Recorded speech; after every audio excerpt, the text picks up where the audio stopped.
Warning, the following video has flashing lights and also includes content that may be deemed inappropriate for some viewers. Viewer discretion is advised. In the dim, misty depths of the ancient forest, I wandered aimlessly, my mind clouded with confusion as a group of crows circled over my head. Shadows twisted around me, blurring the line between reality and nightmare, until suddenly a searing pain coursed through my veins, igniting an unholy fire within. As that transformation took hold, my senses sharpened to supernatural acuity, and I emerged reborn as LordeStarfox, a powerful vampire lord, with eyes like glowing embers, commanding the night and the very crows that once mocked my disorientation.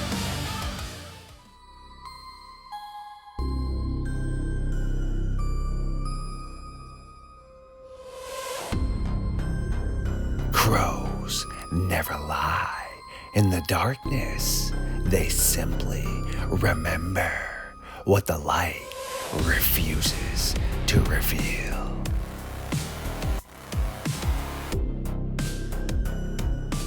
Created by LordeStarfox, When Crows Speak. My creatures of the night, yes, welcome back to When Crows Speak, the podcast where science meets fiction and we really dissect the good old creepy pastas that are floating around in the dark depths of the good old internet. Tonight, of course, one of my residential scientists with a good old Midnight Society. You should recognize his name. He does come over bi-weekly, usually on Midnight Lycanthropy, but now he has been venturing over to When Crows Speak, and it's just a matter of time before you catch him over on Camp Nightmare Fuel. Of course, I'm referring to William White, and he is already sitting around the late night fire, getting ready for us to burn the midnight timber into the early hours of the morning. Also, there are so many contracts I grow tired of waiting for payment on. I did need a little bit of a backup. So, of course, Mr. White, are you ready to travel into the darkness and help me collect what is mine? Absolutely. Let's go.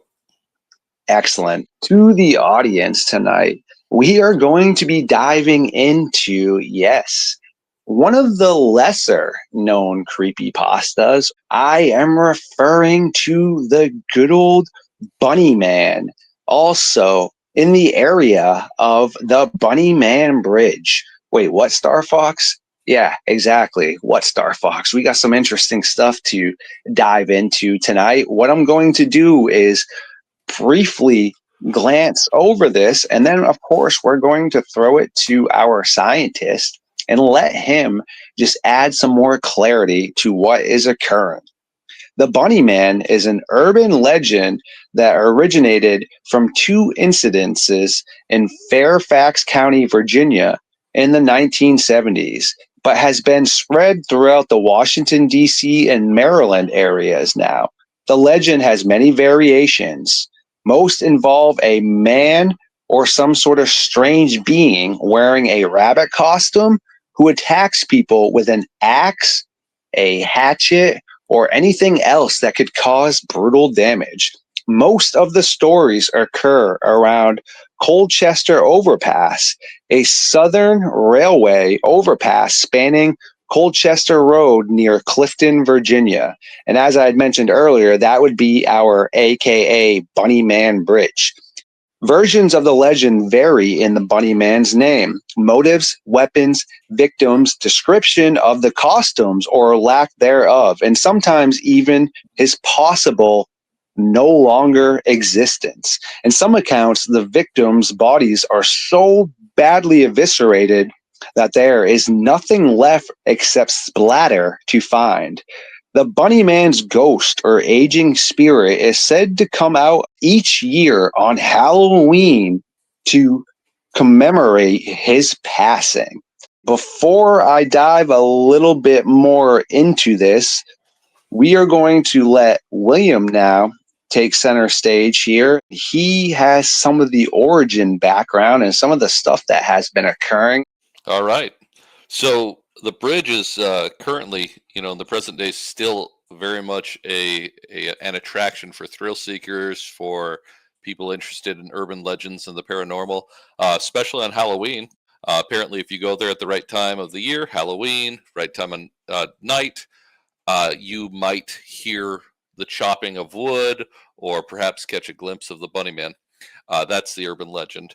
Yeah, but it's actually based on some verified sightings that happened in the last century, around 1970. So the first sighting was an Air Force Academy cadet and his fiance. They were driving near the bridge, and out came, according to the cadet, a man dressed in a white bunny costume with bunny ears, but his face was visible, who yelled at them and said they were trespassing and that he had their plate number. And then he threw the hatchet that he had in his hand through their window, and they reported it to the police. And the police, recorded the incident, but they couldn't find any other clues or evidence about, the identity of this person, and really nothing happened from that. Now, his fiance says she didn't think he had bunny ears on, whereas the cadet, was pretty sure he had bunny ears. The fiance actually described it as being more of like the robes that you see some monks wear, with the pointed hats or the pointed hoods, something like that. But she also said that she was able to see his face clearly. However, despite both of them seeing his face clearly, they couldn't really give any details about how he looked. You can assume that that may have to do with the lighting. It could be hard to see, tones and colors and distinctive features in low light environments. So that was the first encounter with the Bunny Man. The second encounter was a security guard who was watching over a construction site during the night, and he was just sitting on the front porch, relaxing. I'm assuming 1970, and out of nowhere comes a man in what he described as a black, gray, and white bunny costume, who started complaining about people trespassing again. So the trespassing thing comes up, and this was also 1970. And the guard tried to make small talk with him, but very quickly, the man who had an axe in his hand started chopping at one of the posts on the front porch that the guard was sitting on, and wouldn't stop. And so the guard actually left there to go to his vehicle and get his that he kept in his vehicle. And by the time he came back, the individual was gone. He also reported it to the police. Once again, they didn't have enough to go on to begin to identify him. But this is the origin of the Bunny Man. Now, there was a college student at the University of Maryland who, in 1973, actually did a research paper on these incidents, and apparently she collected 54 variations of the two incidents. So I don't know if she was going around and surveying people, getting second and third hand accounts of it, or how that worked. Yeah, so there is actual real documentation between police reports, eyewitness accounts, and this research paper that was published by this college student of this incident happening. So we know it's a real thing. Sounds like a kind of a crazy, aggressive guy who, apparently considers everyone trespassing in areas that aren't his to begin with. The bridge, the Colchester Bridge, is actually railroad property, and so if you go there to try to see the Bunny Man on Halloween night, you'll be trespassing on railroad land.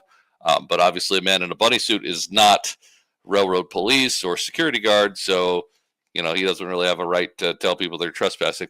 And then the incident on the construction site, obviously that's private property, And so I don't, this guy is obviously deranged and crazy, and seems on the violent side because he threw a hatchet through a car window.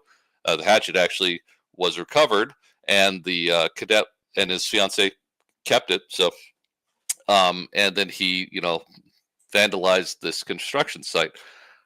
So that is the origin of our urban legend, but that has apparently transformed over the years, and especially with the dawning of the internet, into quite the creepy pasta.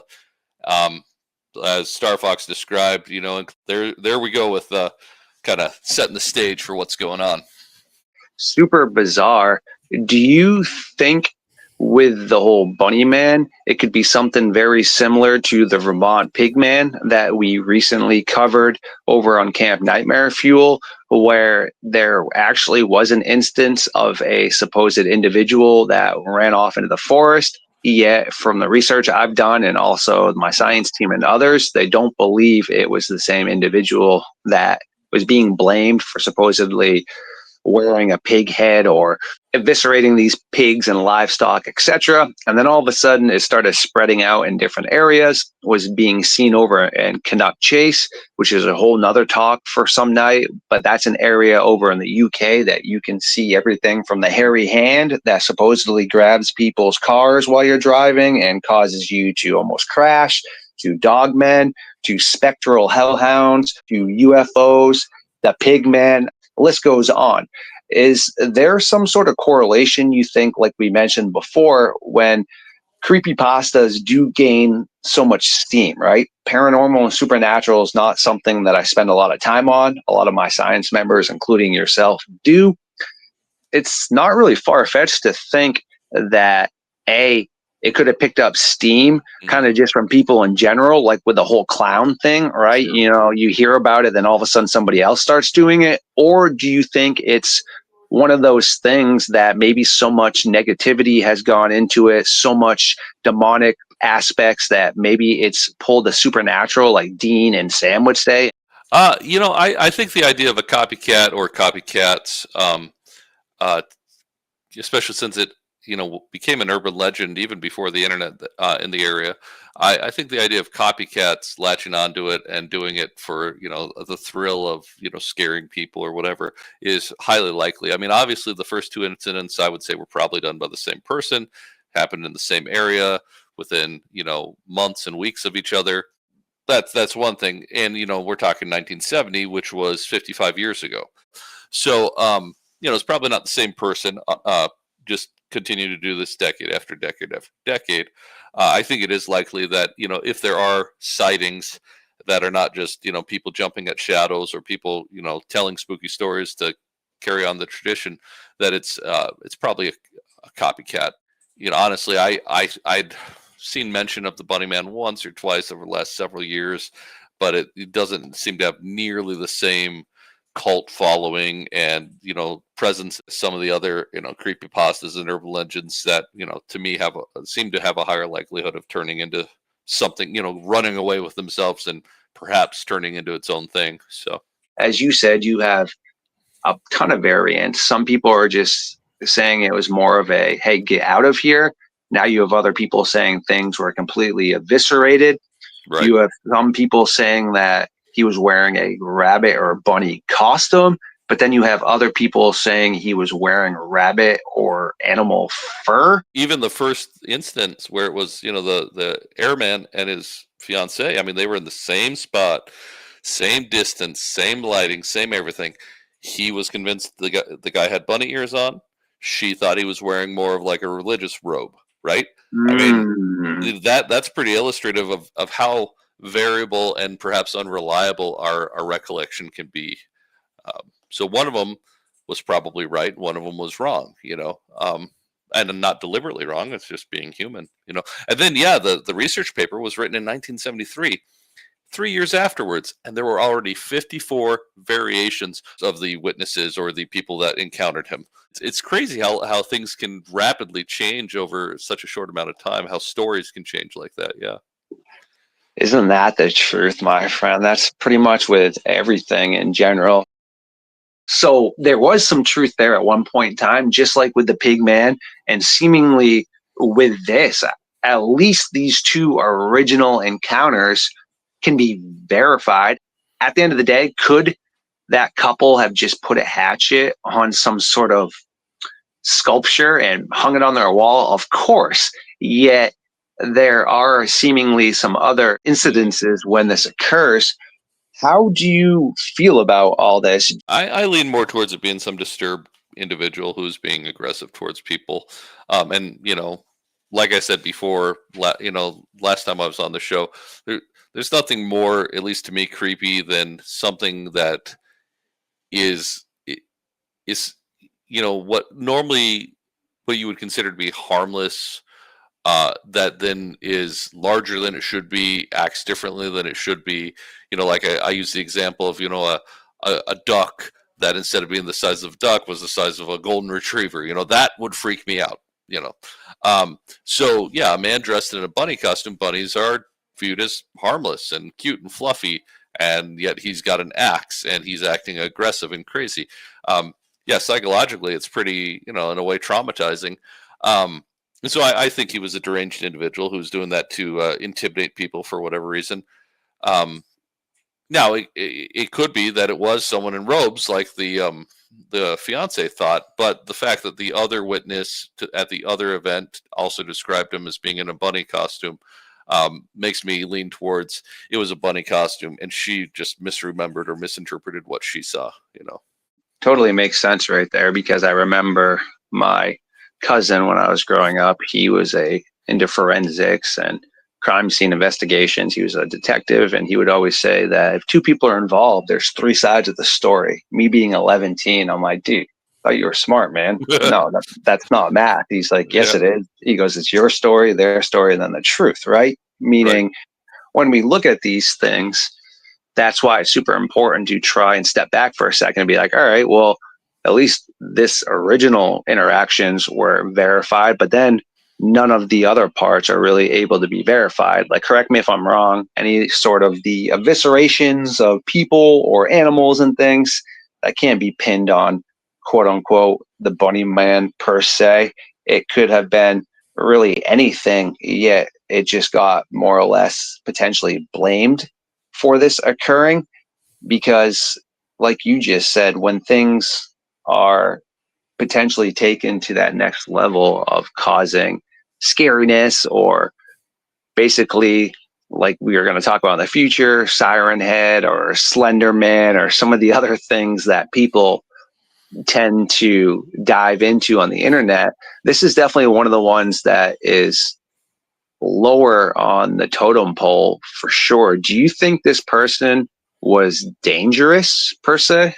Oh, absolutely. I mean, throwing a hatchet through someone's window that's pretty dangerous. That if that had hit the fiance in the passenger seat, she could have been gravely injured or worse. Um, so yeah, I think he was definitely dangerous, just from that event alone. Maybe the bunny man, would have gotten a lot more aggressive with him, and like he was threatening to. So yeah, I think he was dangerous and definitely deranged. You have to be a deranged person. That's taking it to a whole nother level. Yikes. Yeah, I could see how that would be taking it pretty much to a whole entire next level for sure. I wouldn't really want to encourage an interaction with that. Do you know the exact time frames when slasher films really picked up their steam? I do know, obviously, like Freddy and Friday the Yeah. 13th, etc. That was like what, late 80s, maybe early 80s? Was there Yeah, anything the prior to '80s that? were kind of the heyday of it, from what I understand. You had Jason and Freddy, and the '80s were definitely the heyday of that. If we did research, we might find that the late '70s was when that kind of started to pick up as a genre. But I don't. Well, I guess I wouldn't call The Exorcist a slasher movie. That's more of like a psychological Hmm. horror or something. That came out in the '70s, but but yeah, I don't think there were, the whole genre of like bloody slasher horror movies was a thing in the '70s. But I wasn't alive back then, so I might be wrong. No, for sure. I was just wondering if potentially there could have been some sort of influence Sure, yeah, I know what you're off of saying. that. Hmm. Yeah, but if it's not really till later on, then it would make sense. Yeah, yeah. Jaws came out in the '70s. and that wasn't, like the traditional slasher, but that was pretty much a blood and guts sort of Hmm. horror movie. Um, but yeah, that's the only thing I can think of that almost matches it. So I can't really think of anything either. So that would probably not really have been some sort of influence in regards of this individual putting on a bunny suit potentially at the end of the day. Like you were saying, unfortunately, this individual was probably Looney Tune Central. What do you think happened as we are starting to tie this up to the good old bunny man? I Do was you just think? thinking about that. Obviously, someone like that isn't likely to just disappear and go back to normal, right? He probably went off and did other things. Yeah, I don't know. That's a good question. I saw a chart yesterday showing that. We um, so 1975 was like this crazy year on this graph where we had the least amount of people in prison. Maybe he got locked up, for something else, and I don't know, But 1975 would have been a crazy year, with basically all the Looney Tunes on the street, because not that many people were locked up, and so yeah, I don't know. Man, that just adds a little bit more level to some terror aspects. So, I mean, that's something that can be verified as well, right there. Super interesting. I just can't really find anything else from the whole bunny man except for what we've been able to dig up tonight, meaning I can't find any sort of really verifiable future encounters. In general, the bunny man's pretty slept on, like you were saying, in Yeah. comparison to some of the other creepy pastas that we're going to be diving into. It's definitely higher up on the iceberg than, some of the other ones for sure. Yet what is interesting about it, though, same thing with the good old pig man, is there's actually some sort of fact behind it in the Yeah. beginning. Yeah, it wasn't just a story told around a campfire that caught on, and people kept retelling it. Yeah, there was a verifiable incidents, that we have documentation of regarding it. So that is kind of unique in this sort of world of urban legends and cryptids and monsters and horror. Yes, like you said, there's actually some sort of backing behind it.